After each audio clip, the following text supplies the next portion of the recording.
Europe 1, il est 7h38. Votre invité, Mathieu Méliard, est le maire socialiste de Rouen, Yvon Robert. Bonjour Yvon Robert. Bonjour. Et merci d'avoir répondu positivement à notre invitation. Je rappelle que Thierry Rabilly, rédacteur en chef à Paris Normandie, est avec nous.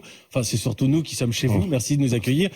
Vous avez de l'expertise du terrain, donc vous n'hésitez pas à vous intervenir. J'ai quelques questions bien précises à vous poser, Yvon Robert. D'abord, est-ce qu'on est capable de recenser, de quantifier le nombre de personnes qui sont touchées, potentiellement victimes de cet incendie et de la fumée qui s'en est dégagée? C'est difficile de fixer un chiffre de cette nature-là parce que c'est un événement dont les conséquences se sont senties sur une très grande étendue du territoire et avec des vents qui ont pu à des moments donnés ou l'autre tourner.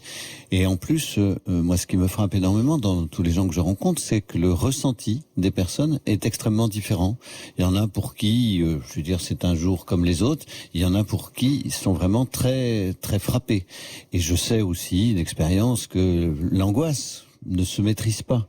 Et il y a des personnes qui, devant des situations comme celle-là, une fois qu'ils ont vu que l'incendie avait été éteint, qu'il y avait des odeurs, je me souviens, c'est une région dans laquelle il y a 20, 30 ans, 40 ans, il y a des endroits où il y avait en permanence des odeurs infiniment plus fortes. On va certainement redire un mot. La perception est très différente. De l'importance du secteur chimique au niveau local. La réaction des responsables, quels qu'ils soient. Et la réponse. Les responsables, justement, parlons-en. Vous, en tant qu'élu local, vous êtes forcément en première ligne. Est-ce que vous travaillez bien avec la préfecture, avec l'État, avec la région? Oui. Personnellement, je suis en contact régulier, surtout avec la préfecture. Des reproches alors adressés ce matin? Pour ce qui me concerne, non. Mais je sais aussi, par exemple, pour ce qui concerne les maires, parce que je suis, comme président de la métropole, lié en relation avec tous les maires. Je veux dire, on a un très grand nombre de communes qui ont été concernées. Sur la métropole, il y en a 70, mais avec tout le territoire, c'est plus de 100 communes. Et il est évident qu'il y a des différentes tailles de communes et les relations peuvent pas physiquement, concrètement être tout à fait les mêmes.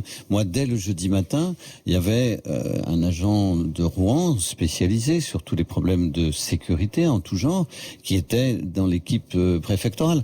Il ne peut pas y en avoir 200 issus de 200 communes. D'abord parce que toutes les communes mais n'ont simplement pas les par mêmes rapport à la liens. contestation, y compris de la parole officielle et des données qui peuvent être communiquées. Mais ça, un peu ils sont à la hauteur, à vos yeux, c'est ma question. Mais la contestation de la parole officielle, alors, pour dire qu'ils sont ou pas à la hauteur, faudrait aussi pouvoir savoir exactement la vérité. Et nul ne détient la vérité, ni là, ni à aucun moment. Ce qui me frappe au-delà de cet accident, c'est que aujourd'hui, il y a de toute façon, je le constate. Moi, je fais de la politique, j'exerce des responsabilités depuis plus de 40 ans, je fais de la politique depuis toujours.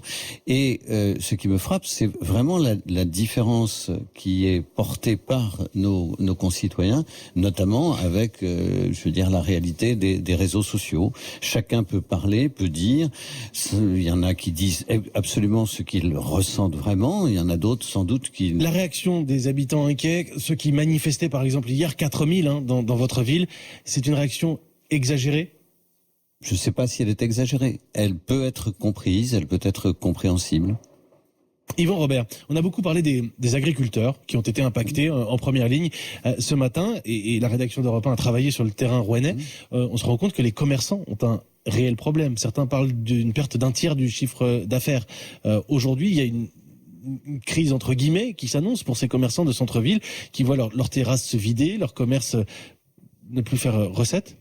Oui, ça c'est une vraie difficulté et qui vient s'ajouter à toutes les manifestations de l'an dernier, notamment au cœur de ville de Rouen.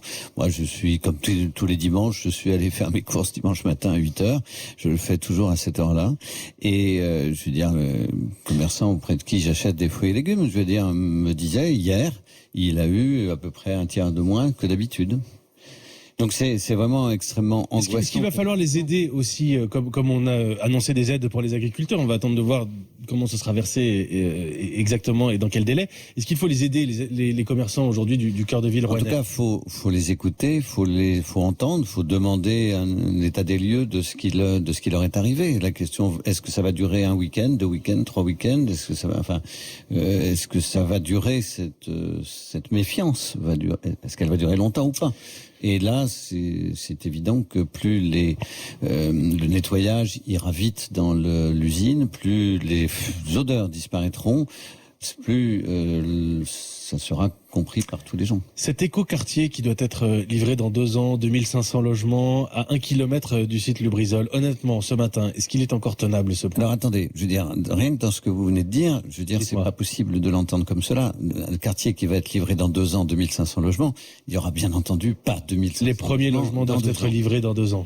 Oui. Est-ce qu'on peut encore installer un quartier entier à 1 kilomètre de Lubrizol? Alors, si vous voulez, moi je réponds pas à cela, je veux dire, sous le coup de l'émotion, dans 8 jours après, je veux dire, par contre, ce qui est sûr, c'est qu'on est face à une attente collective, une demande de toutes les personnes responsables pour qu'on n'étende plus les villes au-delà d'une certaine limite pour Mais éviter. on l'a beaucoup raconté. Mais non, mais attendez. L'usine en question a été fabriquée en 53, Non, très loin du cœur non, de ville. c'est pas La le- ville a grandi. Non, c'est pas le sujet. Je veux dire, le sujet, c'est qu'aujourd'hui. Pardonnez-moi, c'est mon sujet. C'est moi qui pose la question, monsieur Robert. Simplement, est-ce qu'on peut aujourd'hui envisager d'installer 2500 logements à 1 kilomètre de Lubrizol? Mais d'abord, il y a dans la ville toujours beaucoup de logements. Je veux dire, par rapport, il y a Lubrizol, mais il y a Borealis, il y a Total, il y a toutes les usines de ce secteur. Deuxièmement, depuis qu'on travaille sur le quartier Flaubert, je veux dire, et ça fait 30 ans qu'on travaille dessus, et de façon de plus en plus approfondie. Il y a déjà des travaux considérables qui ont été faits. Depuis qu'on y travaille, la question de la sécurité est totalement présente en permanence dans la réflexion de tous ceux qui ont travaillé sur Non mais le sujet. pardonnez-moi, je comprends très bien et j'imagine que ça a été envisagé. Moi, je me mets juste à la place des habitants de Rouen. Prendre un crédit sur 25 ans à 1 kilomètre de Lubrizol, demain, je suis pas sûr. Non, mais moi, je suis responsable de ce que je fais ici depuis 30 ans. Je ne prends pas en 24 heures une décision de faire ou de ne pas faire. Et je maintiendrai cette Mais le position. sujet est sur la table. Mais je l'ai dit. Bien sûr. Je l'ai dit lundi soir. Je vais réfléchir avec l'ensemble des collègues. Et pas de décision hâtive. Pour analyser tout ce qui s'est passé, les conditions dans lesquelles ça s'est passé, pourquoi cela s'est passé. Je veux dire, vraiment dire aujourd'hui, c'est terminé. C'est une réaction, je veux dire, qui peut satisfaire tous ceux qui sont les plus inquiets, mais qui contribue aussi à l'angoisse. Merci beaucoup, Yvon Robert. On avait enquêté sur ce dossier et on avait besoin de vos réponses. Pas de décision hâtive, pas de décision en 24 heures. On l'entend très bien. Merci, Yvon Robert, d'avoir répondu à nos questions ce matin. Maire socialiste de Rouen, en direct, alors que nous sommes installés jusqu'à 9h dans les locaux de nos confrères de Paris-Normandie, ici, au bord de la Seine.